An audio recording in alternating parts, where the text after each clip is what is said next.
आज जब हम सब लोग यहाँ पर एकत्रित हुए हैं, ये एक ऐसा समय है, एक ऐसा दौर है, एक ऐसे अध्याय की शुरुआत है जो हमें विकसित भारत की दिशा में आगे लेकर जाएगा। 21वीं सदी की अगर हम बात करें तो इसका एक क्वार्टर निकल चुका है। पिछले 25 साल हम लोग बिता चुके हैं और अब अगला क्वार्टर, अगले 25 साल 2025 से लेके 2050 तक का जो समय है, मैं मानता हूं हम सब के लिए ये सबसे ज्यादा क्रूशियल समय है, सबसे ज्यादा डेडिकेशन का समय है, सबसे ज्यादा टारगेट ओरिएंटेड होकर आगे बढ़ने का ये समय है। यहां से अगले 25 साल जिसके बीच में 2047 आता है, जो लक्ष्य हम सब ने अपने लिए तय किया है कि 2047 आते आते तक भारत को एक विकसित देश के तौर पर दुनिया के सामने हम लोग को स्थापित करना है। As a kid, I always used to wonder that why my country is always being called as a developing nation. It's been decades जब हम लोग को स्वतंत्रता मिली और तब से लेकर अभी तक हम लोग बिना टारगेट ओरिएंटेड हुए, बिना ऑर्गेनाइज्ड हुए, बिना लक्ष्यों को तय किए, हम लोग बस हर क्षेत्र में बढ़ रहे थे। बट आज जब हमारी सरकार ने इस सोच को स्पष्ट किया है कि जरूरी है सबको एकजुट होकर, एकत्रित होकर एक लक्ष्य के साथ आगे बढ़ना, तभी जाकर हम लोग भारत को एक विकसित देश बना पाएंगे।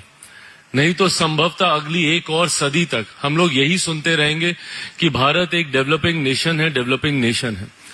ऐसे में जब हम लोग उस लक्ष्य की ओर अग्रसर हो रहे हैं, तो मैं मानता हूं कि it comes with a collective responsibility for all of us to come together और अपना योगदान इस विकसित भारत के निर्माण में दें। मेरी सरकार, हम लोग एक ईमानदार प्रयास कर रहे हैं कि किस तरीके से हर एक सेक्टर को उनके बॉटलनेक्स को क्लियर करते हुए, उनको ईज ऑफ बिजनेस देते हुए, उनकी सहूलियतों को बढ़ाते हुए कैसे उनके योगदान को और ज्यादा ऑप्टिमाइज किया जा सके।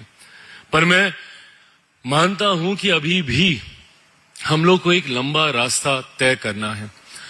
आज भी व्यवस्थाओं में कई ऐसी चीजें हैं जिसको और ज्यादा मजबूती से हम लोग को इंप्लीमेंट करने की जरूरत है।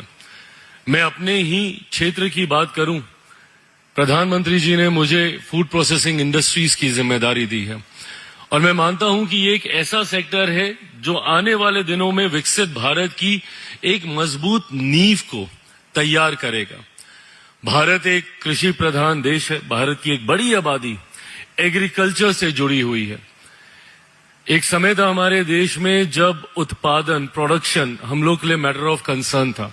एक समय था जब हम लोग फूड डेफिसिट थे, जब देश में उतना अनाज नहीं था कि देश की आबादी को हम लोग अनाज पहुंचा पाए। वहां से हम लोगों ने एक नई क्रांति की शुरुआत की और उस हरित क्रांति के माध्यम से, ग्रीन रेवोल्यूशन के माध्यम से हम लोगों ने देश में कम से कम एक ऐसी व्यवस्था स्थापित की कि जहां आज प्रोडक्शन की कमी नहीं है।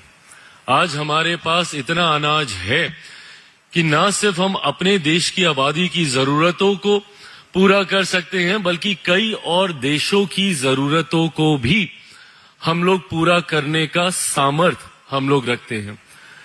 बट जितना ध्यान हम लोगों ने बीते समय में प्रोडक्शन पर लगाया, उतना ध्यान उसके बाद हम लोगों ने वैल्यू एडिशन पे नहीं लगाया। आज जब वॉल्यूम हमारे पास आ गया तो वैल्यू की कमी का एहसास हम लोग को हुआ है। और पिछले एक दशक में मेरी सरकार ने इस बात का एक ईमानदार प्रयास किया कि हम लोग वैल्यू एडिशन प्रोसेसिंग को, प्रोडक्शन के बाद अब प्रोसेसिंग को भी हम लोग उसी तरीके का महत्व दें।